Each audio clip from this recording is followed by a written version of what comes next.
याद रखना चाहिए, अच्छे और बुरे भावों की उत्पत्ति, ये 10 बातें प्रधान होती हैं। आपके अंदर अच्छे भाव आ रहे हैं या बुरे भाव आ रहे हैं तो उनमें ये 10 बातें प्रधान हैं। पहला, स्थान। आप कहां बैठे हैं, कहां रह रहे हैं, किस जगह खड़े हैं, आपको स्थान देख करके ही बर्ताव में उतरना है। जैसे मदिरालय है, आप वहां खड़े होंगे तो तमोगुण अपने आप बढ़ने लगेगा, आसुरी प्रवृत्ति बढ़ने लगेगी। ऐसे ऐसे जिस स्थान पर खड़े होने से, देखने से, बात करने से हमारी वृत्ति बिगड़ रही, उस स्थान का तत्काल त्याग कर देना चाहिए, वहां से हट जाना चाहिए। पहला है स्थान। जैसे सत्संग, यमुना जी का एकांतिक पावन तट, किसी लता के नीचे, किसी संत भगवान के सानिध्य में, अब हमारा ये स्थान भजन वृत्ति बढ़ाएगा। उस व्यक्ति का घर जिसके पास जाने से वासनाएं बढ़ रही, उस स्थान में जहां दृश्य देखने से हमारे अंदर गंदी बातें आ रही, पहला है स्थान। दूसरा है अन्न। बहुत बड़ा प्रभाव अन्न का होता है। अगर अधर्म के द्वारा कमाया हुआ अन्न है तो बुद्धि अधर्म में ही लगेगी। यदि भोजन पकाते समय, रसोई रांधते समय आप विकारात्मक चिंतन कर रहे हैं तो कोई भी प्रसाद पाए उसके अंदर विकार जागृत हो जाएगा। अन्न का बहुत बड़ा प्रभाव पड़ता है। एक बार पूज्य पाद उड़िया बाबा जी महाराज अपने परिकर के साथ भ्रमण में थे तो किसी बड़े धनी मानी ने निमंत्रण दिया, महाराज आज यहीं रुको। तो बाबा ने कहा हम लोग गांव के अंदर नहीं रुकते, तो बाहर कोई वृक्षों का समुदाय, जंगल जैसा, तो उसमें वहां रुके, पर भोजन उनकी तरफ से, भोजन सबने पाया। जब सुबह हुआ तो महात्मा जन, साधक जन एक दूसरे की तरफ देखे और बोले आज तो हमको बड़ा दोष हुआ, गंदा स्वप्न आया और हमारा संयम बिगड़ गया। बोले ये तो हमको भी हुआ, जितने थे सबको हुआ। उड़िया बाबा के समीप गए, बाबा ने कहा अच्छा ऐसा हुआ, ये तो अन्न दोष है, बुलाओ सन्न पवाने वाले को, फिर चलेंगे। बुलाया और बाबा ने कहा बिल्कुल सत्य बोलना, नहीं तो आप जानते हो इतने महात्माओं के संयम को आपने भ्रष्ट कर दिया, सत्य बोलना। क्या बात थी? उनका महाराज संतान नहीं हो रही थी, सुना था आप बहुत सिद्ध महापुरुष हैं तो आपके परिकर को इसीलिए पवाया, अंदर काम भाव था कि हमारे कामना थी कि संतान उत्पन्न हो, वैसे चिंतन करते हुए बनाया ऐसे। बोले सबका संयम नष्ट कर दिया, होश में, नरक जाने वाली बात मत सोचो। अरे संतों को पवाओ जैसे अपने पुत्र को पवाते हैं, ऐसी भावना करनी चाहिए। आज हो भाग्य तो परिणाम खुद मंगल में निकलेगा। काम भाव से युक्त होकर क्यों बनाया? सब संतों के अंदर विकार पैदा कर दिया। अन्न का प्रभाव पड़ता है, हम जैसा अन्न पाते हैं वैसा। कई बार सुनाया है, सिद्ध महापुरुष पूज्य प्रातः स्मरण श्री बलराम दास जी महाराज झाड़ू मंडल के, यमुना के पावन तट पर ही है, रास मंडल के पास ही, वो अपने एक लता के नीचे बैठे हुए भगवत चिंतन कर रहे थे। अचानक यमुना जिस नजदीक है तो कोई माई स्नान किए हुए निकली तो नेत्रों ने देखा और विकार उत्पन्न हो गया। वयोवृद्ध सिद्ध महापुरुष, उन्होंने कहा आप तो इस शरीर को नष्ट कर दूंगा। शिष्यों ने कहा महाराज ऐसा क्यों? बोले किसी माता के शरीर को देखकर हमारे अंदर विकार क्यों आ गया? ऐसा नहीं, आज तक कभी नहीं हुआ, ऐसा क्यों हुआ? उनका महाराज आपस में सब शिष्यों ने कि कुछ ना कुछ तो खान पान में गड़बड़ी हो गई, तभी ऐसा हुआ। बाबा आज परिक्रमा करते हैं वृंदावन की, बाद में आप जो आदेश करेंगे जैसा करेंगे, पहले परिक्रमा। वृंदावन की परिक्रमा का बहुत बड़ा प्रभाव। जब कभी मन आपका ऐसा विक्षिप्त हो, परेशान हो, तत्काल परिक्रमा प्रारंभ कर देना, नाम जप करते हुए। आप देखना परिक्रमा पूरी होते होते शांति हो जाएगी। बाबा ने खूब नाम कीर्तन करते हुए शिष्यों के साथ परिक्रमा दी, मन का विकार शांत हो गया। उनका ऐसा कैसे हो सकता है कि हमारे अंदर विकार आ गया? ये बड़ी सूक्ष्मता का विषय है। कल प्रसाद कहां से आया था? तो उस समय लाड़ेले गोविंद देव जी महाराज यहीं विराजमान थे वृंदावन में। बोले तो ठाकुर गोविंद देव जी का प्रसाद आया था। लकुट उठाई, गए हो तो भगवत स्वरूप तस्मित तज्जने भेदा भावात, भगवान और भगवान के ऐसे जनों में भेद नहीं होता, वो भगवत स्वरूप होते हैं। गए और कहा बताओ आपका प्रसाद न पावे तो अपराध लगे कि प्रसाद नहीं पाया, और प्रसाद पावे तो हमारे अंदर काम जागृत हो जाए, हम तो मरे ना दोनों तरफ से। तो ठाकुर जी बात कर रहे थे, दूसरों को नहीं सुनाई दे रहा था। कह रहे थे कि देखो नाराज मत हो, कलकत्ता की वैश्या थी, उसने भोग लगाया, अब उसने भोग लगाया तो हमने चख पाया, तो आपको प्रसाद का किनका लेना चाहिए? किसने कहा था कि पूरा प्रसाद पाइए? जरा किनका ले लेते हो, मधुकरी पाते। हाँ ये बात आपकी मान, तो हमारा तो पूरा विश्व है, कोई भी भोग लगाएगा हम तो पाएंगे, और हमारे प्रसाद की निष्ठा आप सबके हृदय में, तो किनका लीजिए, पूरा मत पाइए। सोचिए, भगवद अर्पित प्रसाद और वृत्ति, भगवान ने आदेश किया किनका पाओ, माधुकरी मांग के खाओ। यहां वर्णन कर रहे, यदि हम अन्न थोड़ा भी हमारे अंदर दूषित चला गया, तो जब कभी ऐसी विकार की भावना हो, आपके अंदर विकार बन रहा है, तो खोजिए। आपने कोई दृश्य देखा है, आपने किसी से बात की है, आपने कोई ऐसा संकल्प बनाया, नहीं, तो फिर भोजन दोष आ गया, अब आज उपवास कर दो। जब तक वो वृत्ति न नष्ट हो तब तक कुछ मत पाना, जल से काम चलाना, तो एक दिन एक पहर अपने आप शांत हो जाएगा। अगर बहुत विकलता हो रही तो नाम कीर्तन शुरू कर दो, भोजन मत पाना, नाम कीर्तन शुरू, बिल्कुल शांति मिल जाएगी, बिल्कुल। और ये तो उदाहरण महापुरुष इसलिए देते कि हम सावधान रहें। हमारे अच्छे भाव या बुरे भाव में ये 10 बातें बहुत प्रभाव डालती हैं। पहला स्थान, दूसरा अन्न, और तीसरा जल। पानी भी बहुत संभाल के नहीं, आजकल तो देखो प्रायः ऐसे दांत से प्लास्टिक नोचेंगे, ऐसे पानी पिएंगे, कब भरी गई, कहां भरी गई, कैसा पानी, बड़ा देखो कैसा हमारे भजन साधन के लिए विक्षेप पैदा होता चला जा रहा है। पहले सुंदर सरोवरों का जल, मतलब 15 वर्ष तो गंगा जल ही केवल पिया है, जो आकाशवृत्ति से मिला नहीं, गंगा जल ही पिया है। कुआं का जल, फिर आया हैंडपैप का जल, अपवित्र होने लगा। हैंडपैप में जो वाशर, अगर वो कहीं चमड़े का पड़ा हुआ है तो अपवित्र जल हो गया। अब हैंडपैप का भी अंतर ध्यान स्वरूप हो गया, अब तो नहीं दिखाई देता। अब रह गया है मोटर से निकले और फिल्टर में जाए, वो मशीन जो फिल्टर करती पानी को, आरओ, उससे। अब वो जिनके पास है तो है, नहीं तो परिक्रमा लगाया हो, आपको पानी पीने को नहीं मिलेगा। देखो कैसा समय आ गया।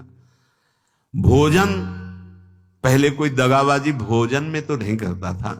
गांव में जब जिसके यहां दूध बेचा जाता था ना, उसको बहुत लघु दृष्टि से देखा है, गाय माए एक बराबर होती है, ये दूध बेचता है। 10-5 किलो मठा तो आप ऐसे मांग के ले सकते थे, अगर अड़ोस पड़ोस में वो मठा मिल जाएगा। जब कोई उत्सव होता, फ्री दूध 100-200 500 किलो पूरे गांव के सब दे देते, कोई ऐसे बेचता था। अब दूध नहीं, जब बूढ़े लोग बैठते थे कहते थे पानी बिकेगा आगे चल के। आज पानी बिक रहा है, नहीं बिक रहा, पानी बिक रहा है। हमें लगता है सबको ही पैसे से ही पानी है, वो बोतलें नीली नीली नहीं, इतनी बड़ी बड़ी बिकती, उन्हीं से पानी पिया जा रहा है। आगे और समय जल का प्रभाव पड़ता है। जैसे हम गंगा जल पीते थे, सही कहते हैं, कई कई दिन जब भोजन नहीं मिलता तो पूरी पौष्टिकता गंगा जल से मिलती थी। गंगा माता के जल से ऐसा लगता था मानो हम परम पावन अमृत पान कर रहे हैं, सारी पौष्टिकता मिलती थी। कुएं का जल अपने आप में पौष्टिकता से युक्त होता, जो हमें चाहिए। आज देखो जल की समस्या हो गई, पवित्र जल पीने के लिए हम तरस रहे हैं। कहां जल, और कैसे मिलेगा जल?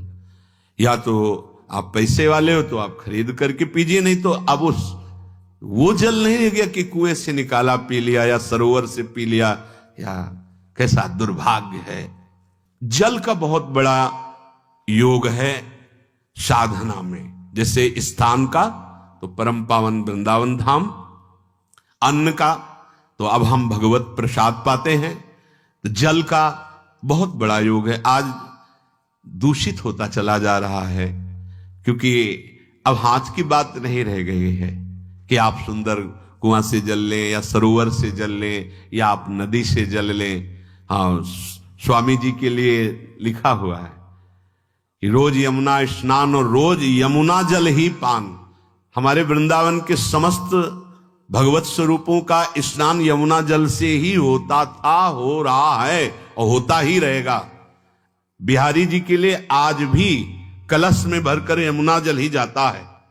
वो कपड़ा से ऐसे ढक के जब हम 2 बजे परिक्रमा देते थे तो एक महाभागवत है, वो किसी को छूते नहीं, दूर से कहते छूना मत, बिहारी जी के लिए जल जा रहा है स्नान के लिए बिहारी जी का। फिर चौथा है आपका परिकर, जहां पर रह रहे हैं वो समुदाय, चाहे परिवार हो या आप समुदाय, वो कैसा है, रजोगुणी है, तमोगुणी है, सतोगुणी है या त्रिगुणातीत भागवतिक है, उसका प्रभाव पड़ेगा।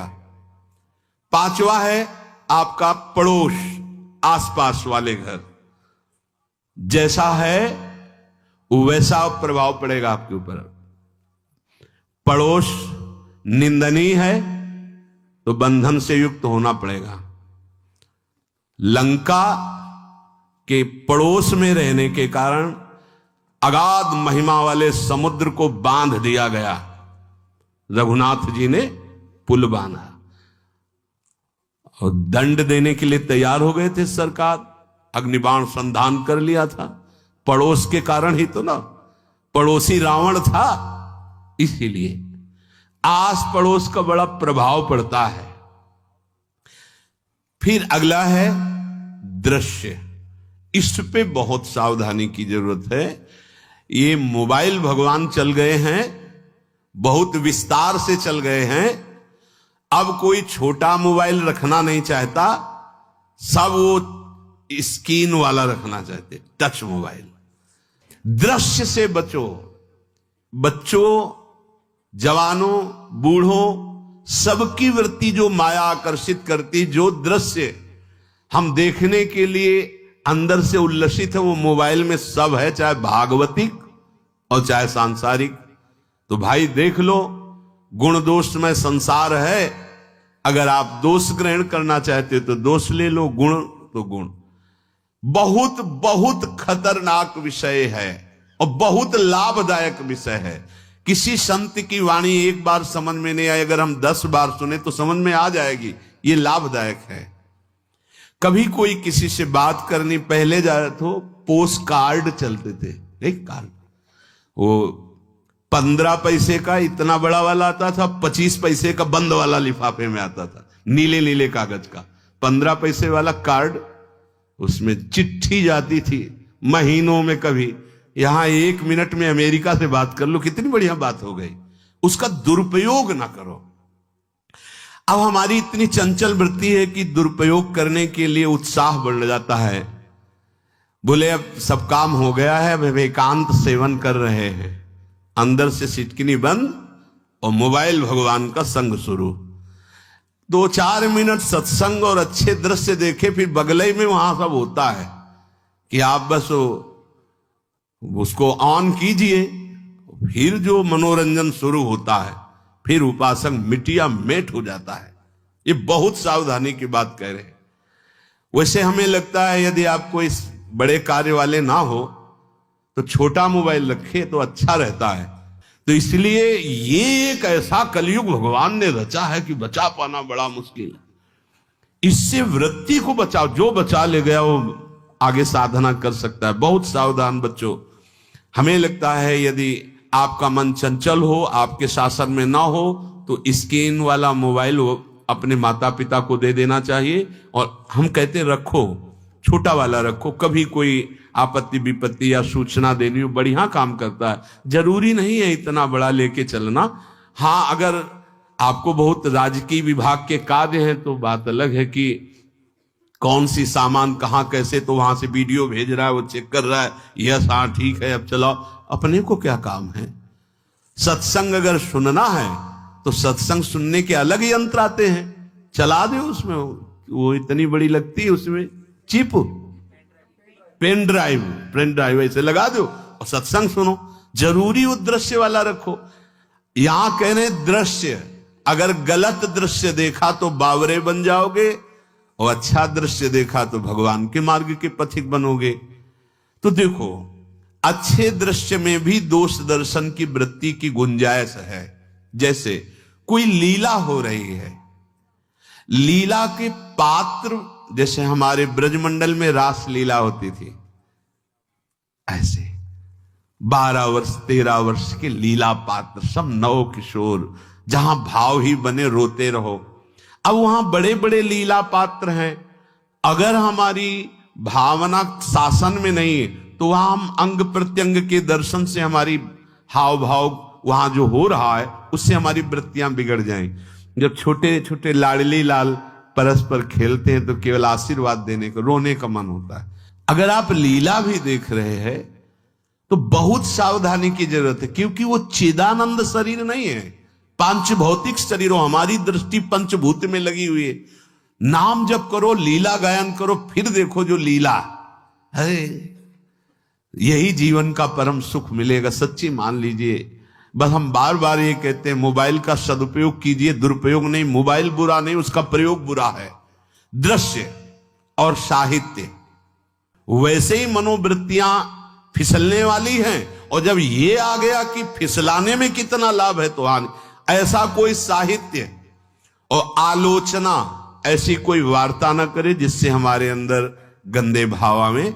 यदि अच्छी चर्चा करते हैं तो अच्छे भाव आते हैं। देखो, अभी ऐसी कोई भावुक चर्चा होने लगे तो सबका हृदय द्रवित हो जाएगा, और गंदी चर्चा हो तो हमारा हृदय विकार युक्त हो जाएगा।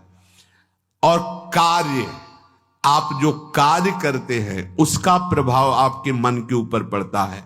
और उपासना, आप उपासना भोगों की करते हैं या योग की करते हैं, ये 10 से भाव बनते हैं और 10 से भाव बिगड़ते हैं। स्थान, अन्न, जल, परिवार, अड़ोस पड़ोस, दृश्य, साहित्य, आलोचना, आजीविका का कार्य और उपासना।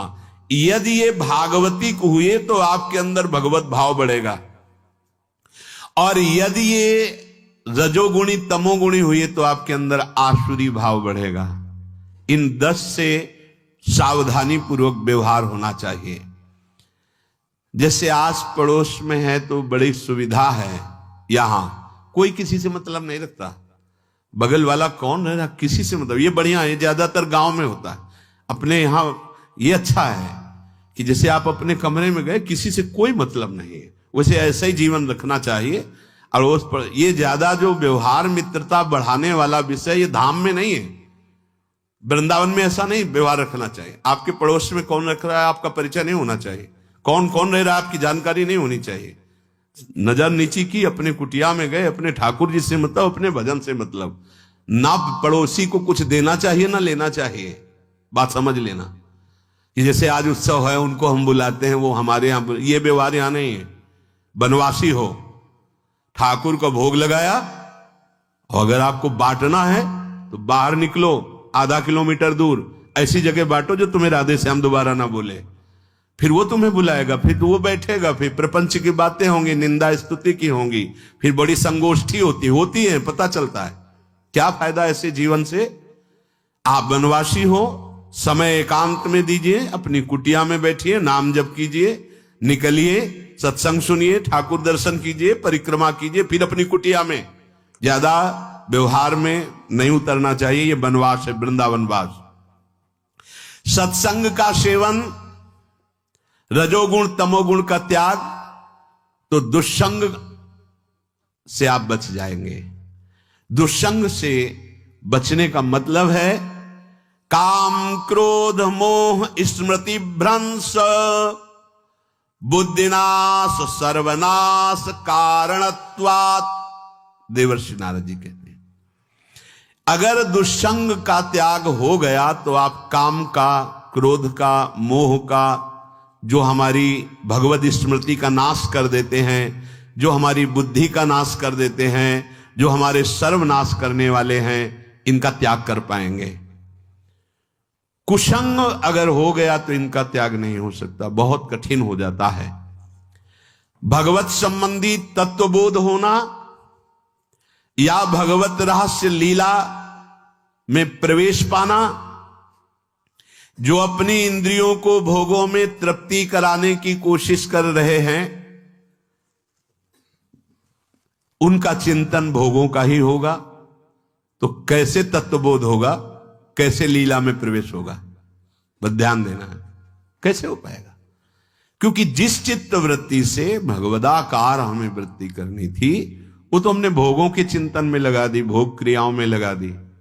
एक स्थिति होती है जब आपकी चित्त वृत्ति भगवदाकार हो गई है, तो व्यवहार में रहते हुए भी विषयान ग्रहणंत मुंचंत वा, खान पान उठना बैठना है, सब बाहरी क्रियाएं हो रही हैं, अंतर से वो अपने आराध्य देव में सदैव स्थित रहता है।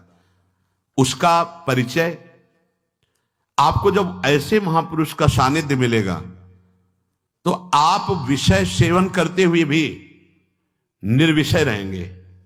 आपके अंदर विषयों की प्रियता नहीं रह जाएगी, आपके अंदर एक प्रबल वैराग्य ऐसी धारणा बन जाएगी, कुछ नहीं, कोई भी तुम्हें प्रभावित नहीं कर सकता। यद्यपि खान पान हर्ष आदि की सब व्यवहारिक वृत्तियां हैं, पर उस महापुरुष का प्रभाव ऐसा होगा कि आपका हृदय निर्विकार हो जाएगा।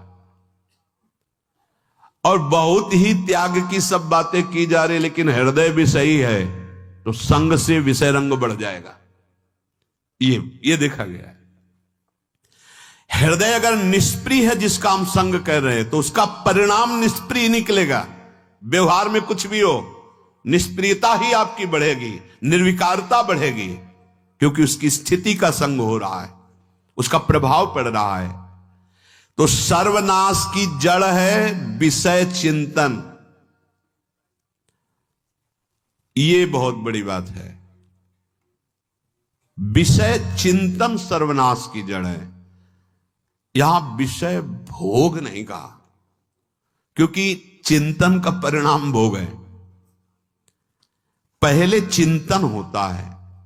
साधक ध्यायतो विषयान पुंसः संगस्तेषु उपजायते, संगात् संजायते कामः, कामात् क्रोधो विजायते, क्रोधात् भवति सम्मोहः, सम्मोहात् स्मृति विभ्रमः, स्मृति भ्रंशात् बुद्धिनाशो, बुद्धिनाशात् प्रणश्यति सर्वनाश।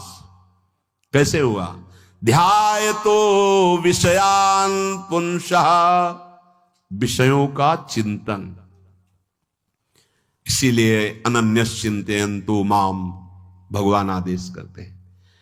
विषय चिंतन न होने पावे, बिना चिंतन किए आपको कोई भी सुख नहीं मिल सकता। आप देख लीजिए, जगत के किसी भी भोग का सुख नहीं मिल सकता।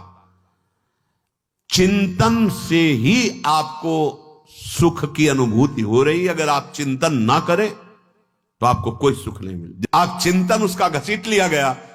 अगर सुख होता तो भोग में मिल जाता, नहीं मिला। क्यों? कि बोले चिंतन नहीं। किसी को किसी गाढ़ विषय के चिंतन में फंसा दे, फिर उसके सामने भोजन रखे, खीर में नमक डाल दे, सब्जी में चीनी डाल दे और गाढ़ विषय में फंसा दे। तुम्हारा लड़का जो अकेला था, वो ऐसा ऐसा दुर्घटना हो गई, वो अस्पताल में, अब जल्दी से भोजन पाओ और निर्णय बताओ। वो बिल्कुल नहीं बता पाएगा कि खीर में नमक था, सब्जी में चीनी थी। उसका चिंतन वहां फंस गया। अगर ऐसे चिंतन हमारा प्रियाजू में फंस जाए तो संसार के सब क्रियाएं होते हुए भी वो परमहंस है, वो विदेह है। चिंतन, हम लोग चिंतन में चूक कर देते हैं, तो फिर क्रियाओं में हमको बंधना पड़ता है। नहीं, सच्ची माने कोई भी क्रिया उसे बांध नहीं सकती। तो क्या जिनका भगवत चिंतन होता है वो असत क्रियाएं भी करते हैं क्या? तो बोले जब चिंतन ही नहीं तो असत क्रियाएं कैसे हो सकती है? पहले क्रिया के असत चिंतन होता है। आप देखना, कोई भी कार्य पहले चिंतन होता है। इसीलिए यहां कह रहे हैं ध्यायतो विषयान पुंसा संगस्तेषु उपजायते। पहले सबसे पहले विषय का चिंतन होता है। अगर विषय का चिंतन ना होने पावे तो आपको कोई फंसा ही नहीं सकता भोग, कोई भी भोग नहीं फंसा सकता। जहां विषयों का चिंतन हुआ तो संग की प्राप्ति, विषय भोग की प्रबल इच्छा, प्रबल आसक्ति, और वो जो चिंतन हुआ था वही आपको सुख दे रहा है। वही, वहां सुख नहीं है, आपके चिंतन का वहां सुख। जैसा चिंतन, अगर आपका चिंतन विक्षिप्त कर दिया जाए, एकाग्र ना होने पाओ, तो किसी में आपको सुख नहीं मिलेगा पक्का। अगर वही चिंतन सावई मना कृष्ण पदार विंदे हो तो कोई सुख है। गोपी जनों के पति भी हैं, पुत्र भी हैं, पूरे परिवार की सेवा करती हैं, और बड़े बड़े परमहंस उनकी चरण रज वंदना करते हैं। क्यों? क्योंकि उनका चिंतन भगवान का हो रहा है। एक भी वृत्ति शरीर चिंतन में नहीं, बलिहारी है। मुरारी पादार्पित चित्त वृत्ति। विषयों के चिंतन से विषयों में आसक्ति पैदा होती है। आसक्ति से विषय कामना की प्रबलता और क्रिया होती है, और क्रिया में बाधा पड़ने से क्रोध पैदा होता है। क्रोध से मूढ़ता छाती है, मूढ़ता से स्मृति भ्रमित हो जाती है, स्मृति भ्रंश से बुद्धिनाश होता है, और बुद्धिनाश ही सर्वनाश है। इसलिए चित्त का निरंतर अधिक समय तक सावधानी पूर्वक भगवन नाम में, भगवत लीला में, आप सब भगवत कृपा पात्र जन है, चिंतन न बिगड़ने पावे। होता क्या है कि क्रिया से तो हम सावधान है, समाज है,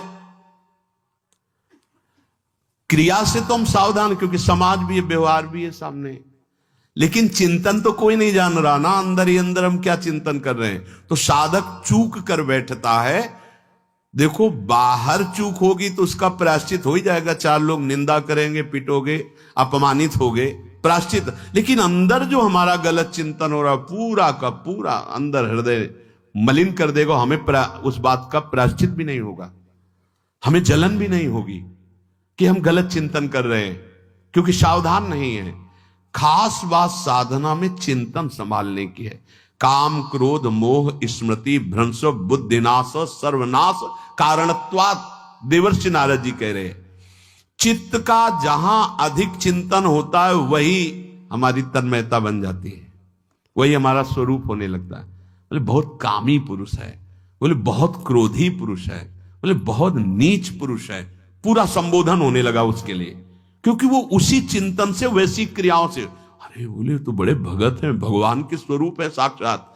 जो हम अधिक चिंतन करते हैं वही क्रियान्वित होता है, जो क्रिया होती, चिंतन होती, वैसे हमारा स्वरूप बन जाता है, वैसे हमारी स्थिति हो जाती है।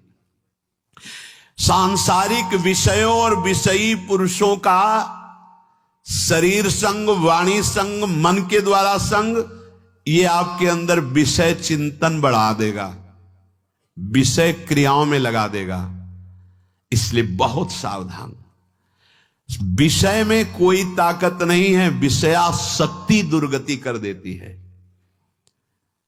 एक बार देवर्षि नारद जी जनक जी से कहा कि आप विदेह राज कैसे हैं, पत्नी भी है, परिवार भी है, सब वैभव भी है,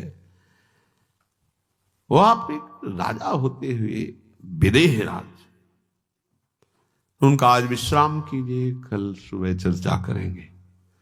तो रात्रि में अपने शयन गृह में देवर्षि नारद जी को शयन कराया और अपनी अर्धांगिनी से कहा कि आप जाकर शयन कीजिए देवर्षि नारद जी के साथ, जो आज्ञा। अब वहां देवर्षि नारद जी के समीप जब नारद जी ने देखा कोई स्त्री, तो शकिल गए और शकिल गए। और वो तो आज्ञा जैसी हुई थी, जब दीवाल मिली तो दीवाल की तरफ मुंह करके लेटे रहे। अर्धरात्रि में उठी और चली गई। देवर्षि नारद जी सुबह गए और कहा कि ये क्या मजाक था आपका, यदि आपको ऐसा ही व्यवहार करना था तो आप हमसे कह देते, तो हम बाहर जाकर शयन करते, आपने ऐसा क्यों किया। क्या हुआ महाराज? जब हम वहां शयन कर रहे थे, कुछ रात्रि व्यतीत होने पर आपकी अर्धांगिनी आई और लेट गई सैया पे। उनको पता नहीं कि एक देव ऋषि के साथ ऐसा व्यवहार नहीं कर। फिर क्या हुआ महाराज? फिर हम और खेलते गए, फिर दीवार मिली तो उधर मुंह करके फिर सो गए। तो तुमने स्त्री को दीवार नहीं समझा, दीवार को दीवार समझा। यही आप में और हम में फर्क है। आपके लिए जैसे दीवार निश्चिंतता का कारण है, ऐसे ही हमारे लिए स्त्री होते हुए भी वो दीवाल की तरह ही है, किंचन मात्र विकार उत्पन्न नहीं कर सकती। यही अंतर है। इसी बात से हमको विदेहराज कहते हैं। ये स्थिति अब कह दे स्त्री शरीर और दीवाल में क्या ज्ञान की विशेषता? वो जड़ है और चैतन्य नहीं। ये शरीर भी जड़ है, चैतन्य आत्म तत्व है। पंचभूतों से दीवाल बनी है। अग्नि तत्व से ईंट पकाई गई है। पृथ्वी तत्व तो है ही, पृथ्वी तत्व में जल मिलाकर उसको आकार दिया गया है। वायु तत्व ने उसे सुखाया है, अग्नि तत्व ने पकाया है, और शब्द आकाश तत्व है। पांच भूतों से वो बना, पांच भूतों से बना है। सच्चा ज्ञान ये कि इसमें और दीवाल में कोई अंतर नहीं। चैतन्य घन आत्म तत्व के कारण ये चलता फिरता नजर आता है, और वो खड़ा स्थायी जड़ दिखाई दे रहा है। इसमें भी भगवान है, उसमें भी भगवान है। इसमें भी पंचभूत है, उसमें भी पंचभूत है। नरसिंह भगवान खंबे से प्रकट हुए थे, बस केवल अज्ञान के कारण जड़ चैतन्य का भेद है।